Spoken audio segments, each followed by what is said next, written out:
안녕하세요. 저는 올해 30대 후반인 여자입니다. 여기에서 올라오는 사연들을 들으면서 세상에는 정말 많은 일들이 일어나는 것 같습니다.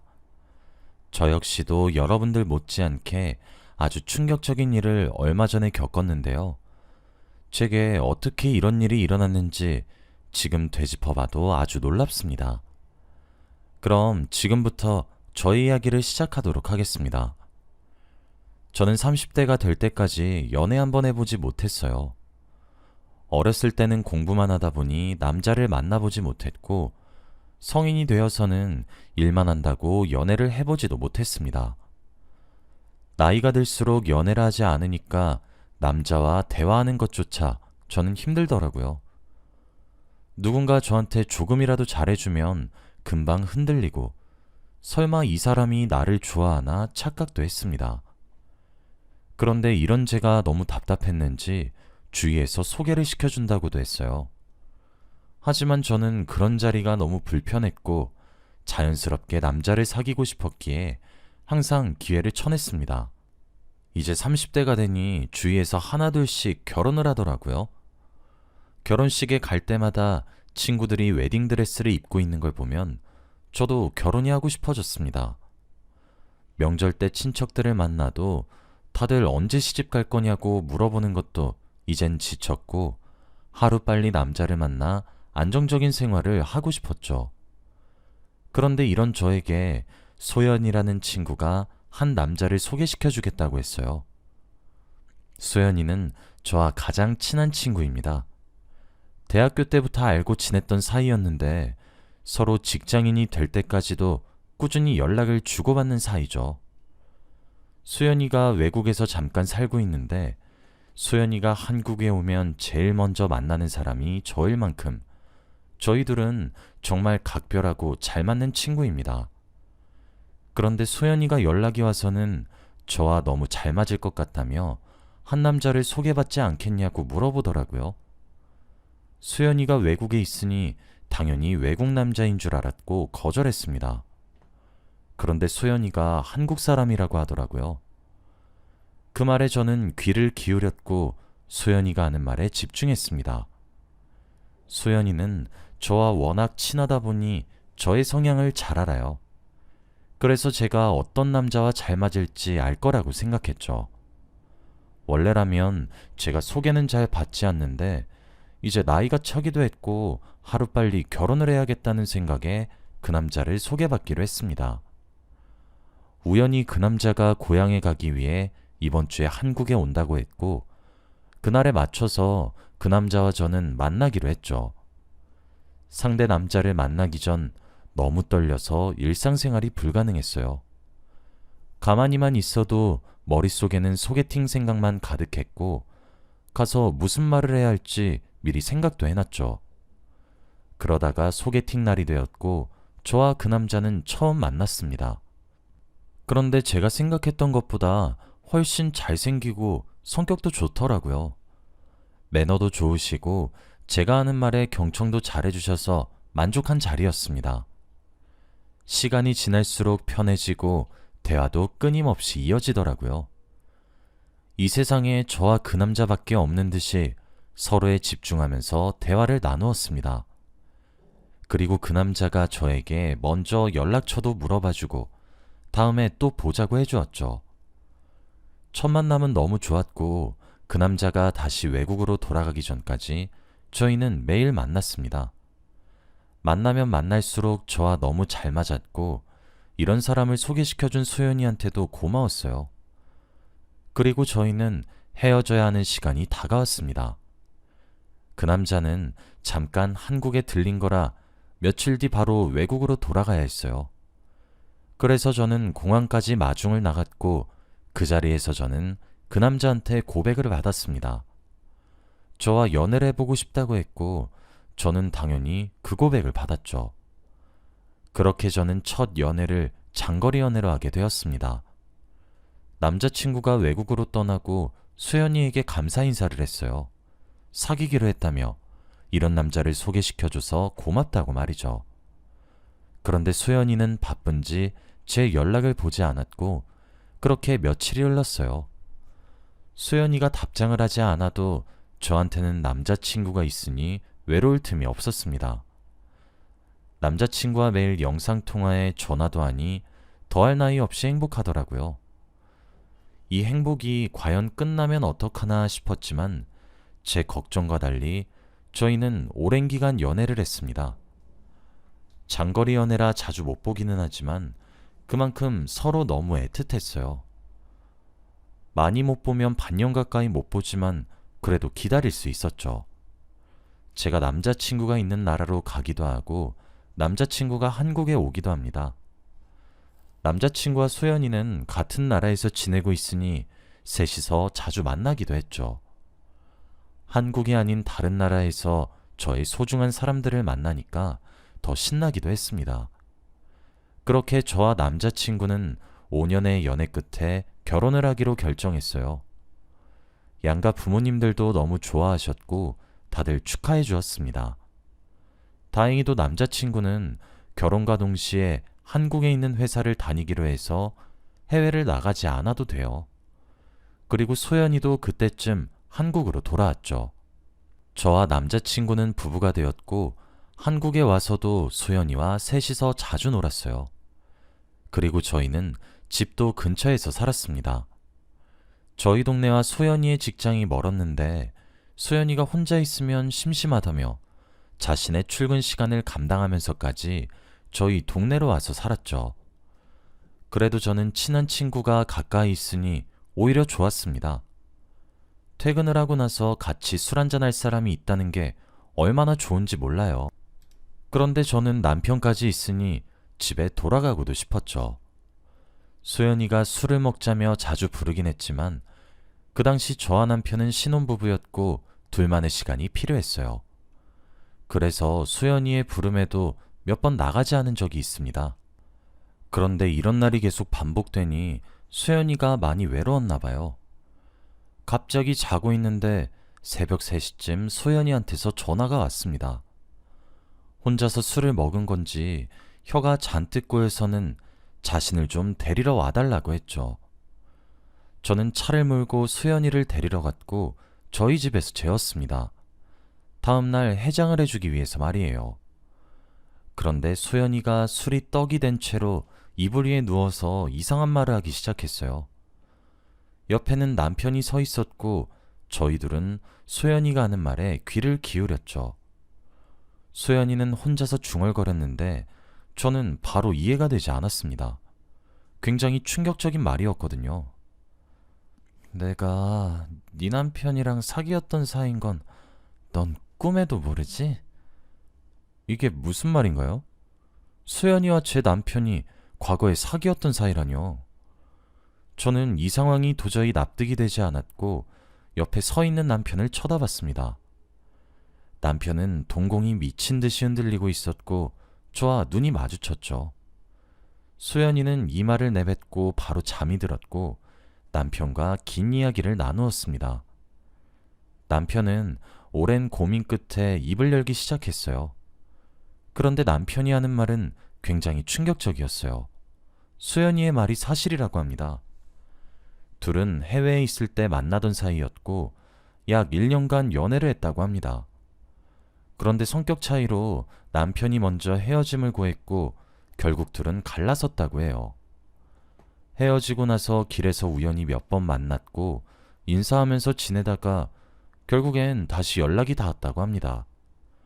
그런데 둘은 전혀 이성적인 감정 없이 정말 친구 사이로 지내왔다고 해요. 그래서 소연이가 저한테 남편을 소개해 준 것이고요.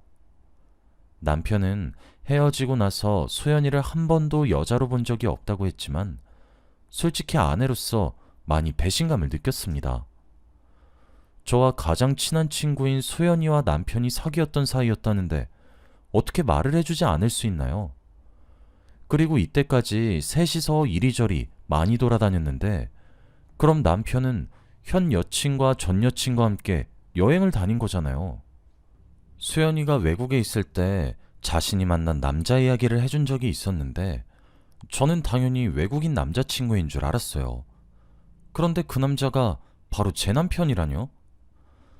저한테 전화로 이것저것 연애 상담을 하기도 했었고 너무 좋다고 난리도 피웠었는데 그게 모두 다 제 남편 이야기라뇨.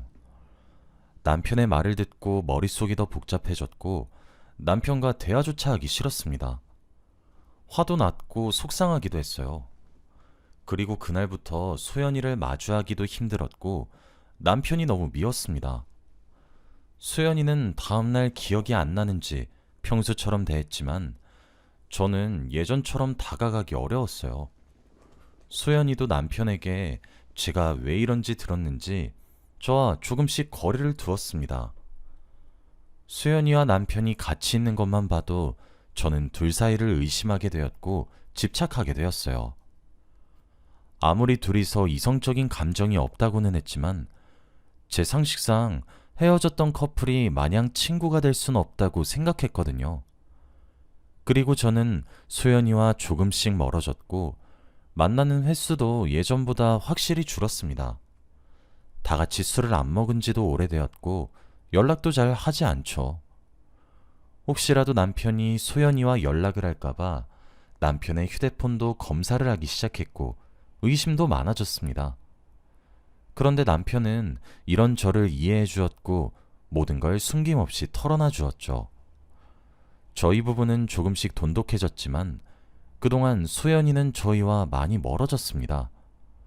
그렇다고 제가 먼저 소연이한테 연락을 하고 싶지는 않았어요. 한때 친했던 친구인데 이렇게 멀어져서 조금은 아쉽긴 했지만 말이죠.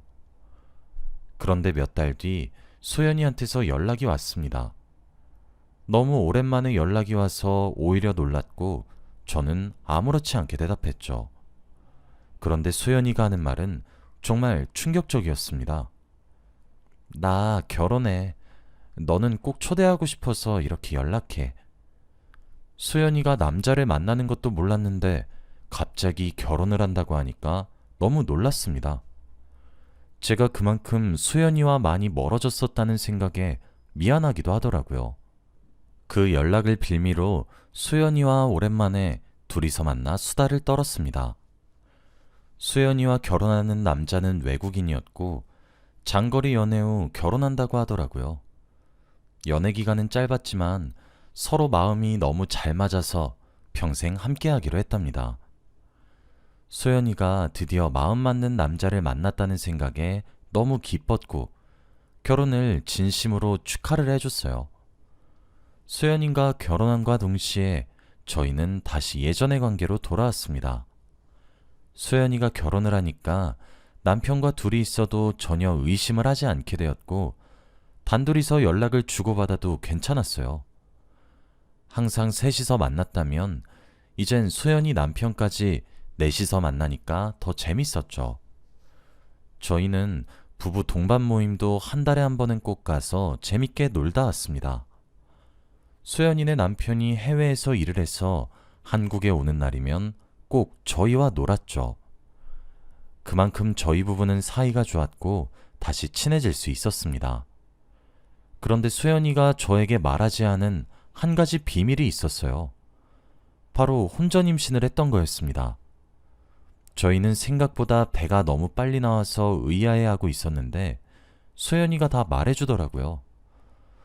혼전 임신을 해서 일부러 결혼을 빨리 했다고 말이죠. 솔직히 놀라긴 했지만 그래도 친구가 임신을 한 건 축복이니 옆에서 많이 도와주었습니다.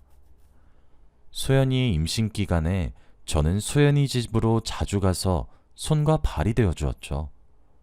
소연이네 남편이 한국에 잘 없으니 제가 많이 도와주었습니다. 그렇게 소연이가 만삭이 되었어요. 출산 예정일이 거의 다 와갔고 저는 그때쯤 아예 소연이네 집에서 살았습니다. 혹시라도 새벽에 병원에 가야 할 일이 생기면 제가 도와주어야 하니 말이죠. 그런데 왠지 모르게 촉이 좋지 않은 채로 잠이 든 날 새벽에 누군가 저를 깨웠어요. 바로 소연이었죠. 소연이는 얼굴에 식은땀이 잔뜩 난 채로 저를 흔들었고 그 순간 직감했습니다. 아이가 나오려고 한다고 말이죠. 저는 급하게 병원으로 달려갔고 소연이는 출산을 했습니다. 그리고 소연이가 출산을 하는 동안 소연이 남편에게 연락을 해서 소식을 전달했죠. 한창 정신없이 이리저리 연락을 하고 있는데 그때 수술방 안에서 아기 울음소리가 들렸습니다. 저는 아기 울음소리를 듣고 저도 모르게 눈물이 났어요. 제가 낳은 것도 아닌데 왠지 벅차오르더라고요. 그런데 갑자기 수술방에서 간호사 몇 명이 뛰어나왔다가 다시 뛰어 들어가고를 반복했어요.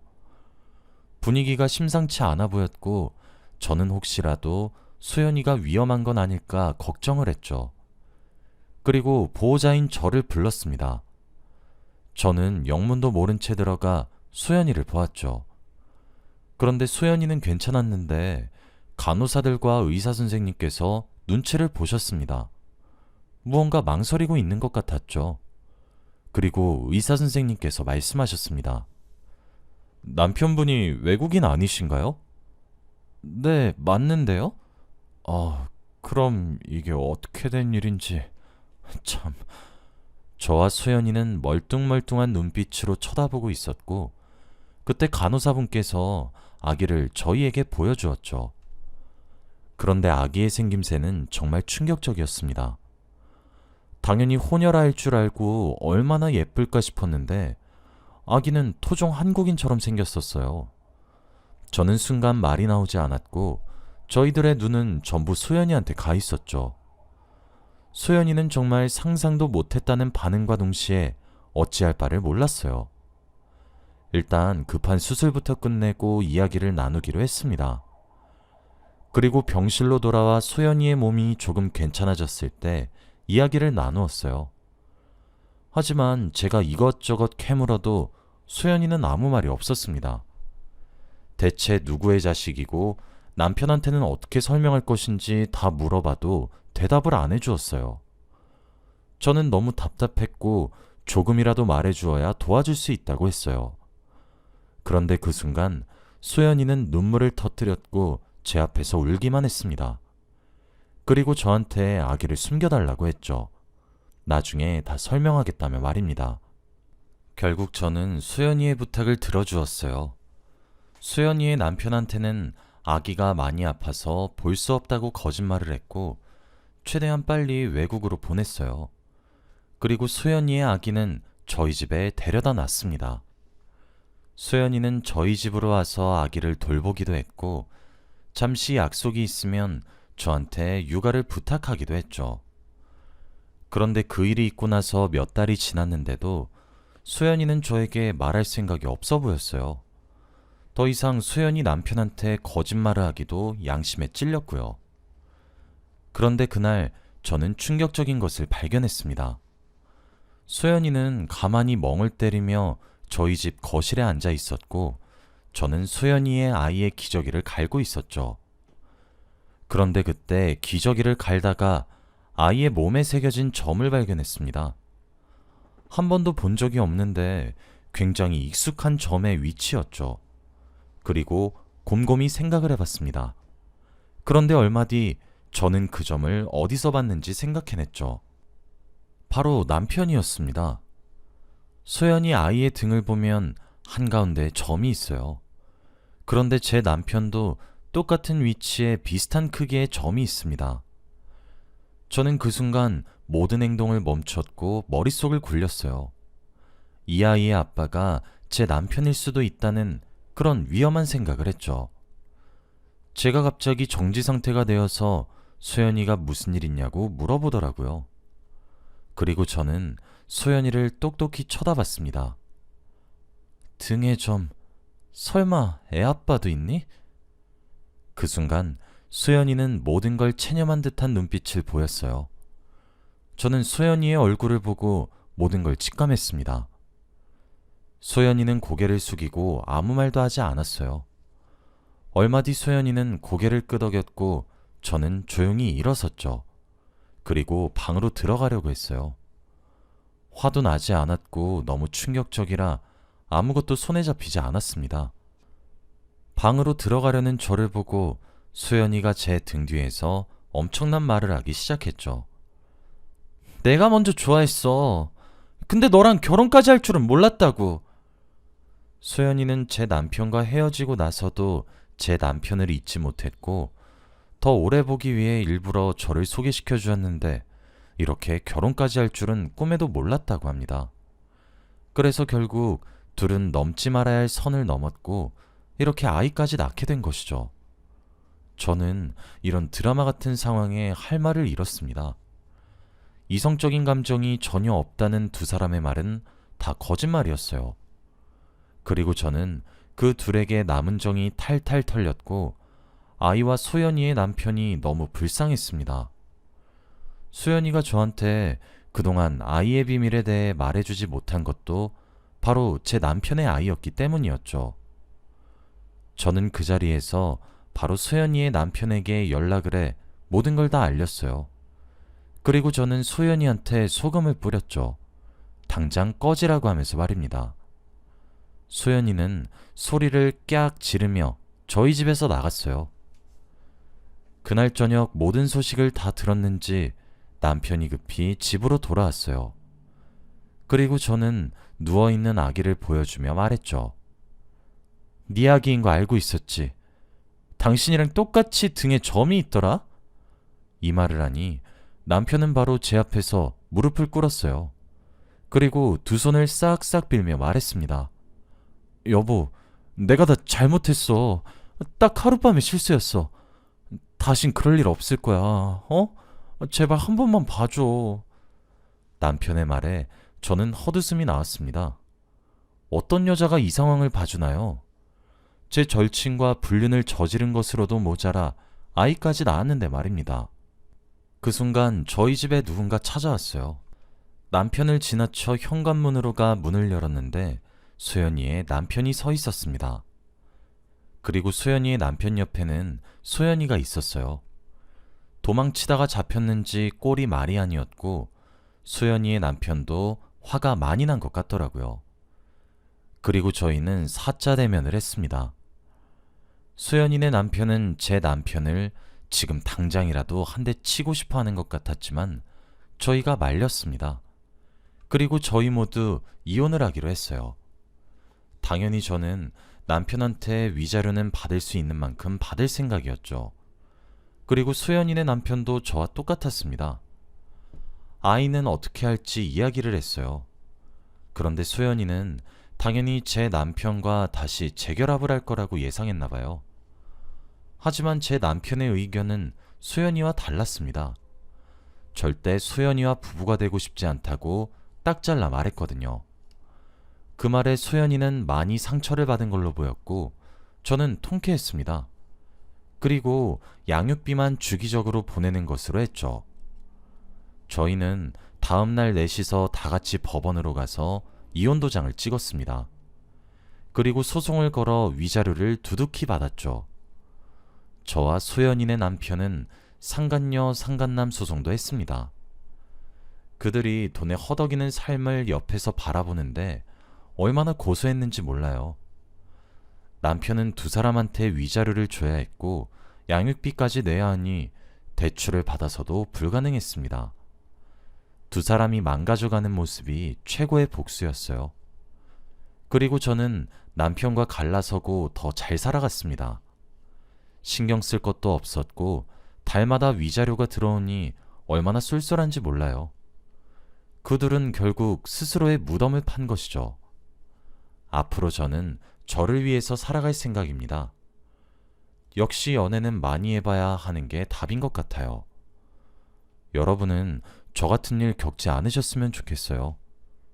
저의 이야기는 여기까지입니다. 들어주셔서 감사합니다.